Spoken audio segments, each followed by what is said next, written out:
Hey there, thanks for watching. I am here today to do my annual money review for 2024. So as we start out 2025, I take a look at everything that happened with my money in 2024 and I just want to know what's going on.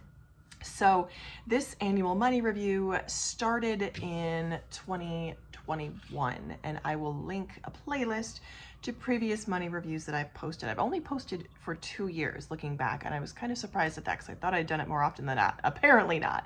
So I think that this is really important for so many reasons. Number one, just to have visibility into my finances from high level, like that 50,000 foot view, and then also to know where I am and where I want to go and have a clear vision of that in mind.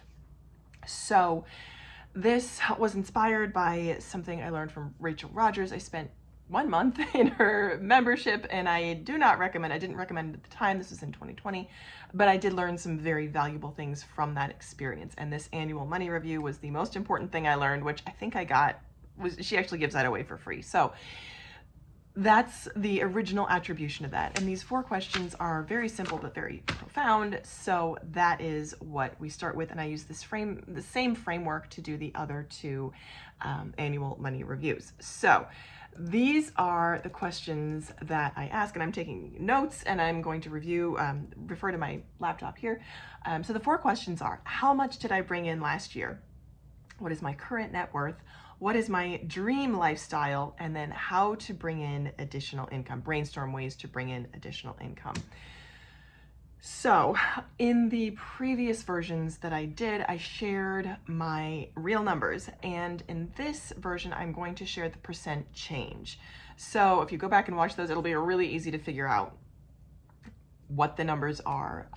And the reason, there are several reasons I'm not sharing the exact numbers in this review, but I think the most important thing is taking a look at my numbers and being aware of them and the direction that I'm heading. So let's get into it. Okay, so question number 1, how much did I bring in last year? So I did not do a money review for 2024. I lied. I didn't do one for 2023. So what I'm going on is my income for 2022, and that was a percent change of 5%, 5.42%, which is not a tremendous amount. My day job income actually went up by 5.2%, and my side hustles went down, I would say, significantly. Yeah, by about $1,000. So there's nothing momentous there, but I think overall, again, heading in the right direction is key. That's number 1. So let's talk about the pros and the cons of that. Number 1 is we're heading in the right direction. Number 2 is we got a lot of room for improvement. So that is how I feel about that. And you know, on this channel, that's my quest to increase my income and also grow my net worth, which is question number 2. So question number 2 is, what is my net worth? And there was a change, and this is astounding. This was really interesting. So looking what I did from 2023, there was a 40% increase in my net worth, despite only having a 5% increase in my income, positive increase. So that is tremendous. The year before, there was an 89% increase, and that had to do with a couple things. Number 1 was paying off debt, and number 2 was my investments. And I feel like that was really sort of telling and profound. It was not, again, these are very modest numbers. There's nothing huge or really, I'm gonna say, to write home about at all. I'm about halfway behind where I should be for my age. But again, that I'm going in the right direction and that I know those numbers is significant, and I'm taking that overall as a win. Okay, so that is my income and my net worth. So with the last review that I did of my 2022 situation, I had just had a child. And so talking about question number 3, what is my dream lifestyle? The significant parts of that are, it's interesting to like plan and dream. And I know that it can be tough, especially for me, to feel like I'm getting any sort of traction at all in my planning, because I feel like there are so many different factors, but I really try to focus on the things that I can control. And in planning my dream lifestyle, and just giving myself a blank canvas to think about what would be amazing. So I actually sat down and I have 13 categories here. So I'm 14 categories, and I'm being much more practical in this dream lifestyle review. So in these 14 categories, I put down what would be my realistically wonderful, realistically optimistic view for my dream lifestyle and how much I would like to spend. And this is an area that comes up a lot, is the area of clothes and like personal stuff, because I know last year I spent $1,700 on clothes all year. So that comes to just over $100 a month. And I was actually surprised at that, but that's for, I would say for the household really.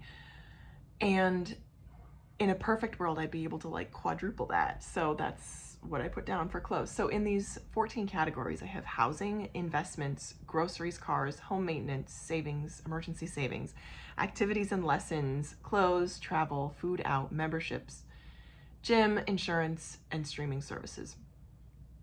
And the total per month is $15,000.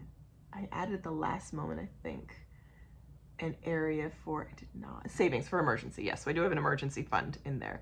So that comes to monthly is $15,000, and then yearly it's $182,400.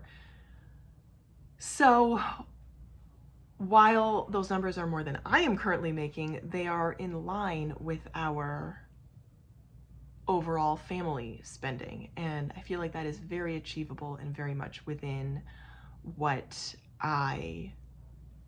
we as a family can reasonably achieve. So that's encouraging too.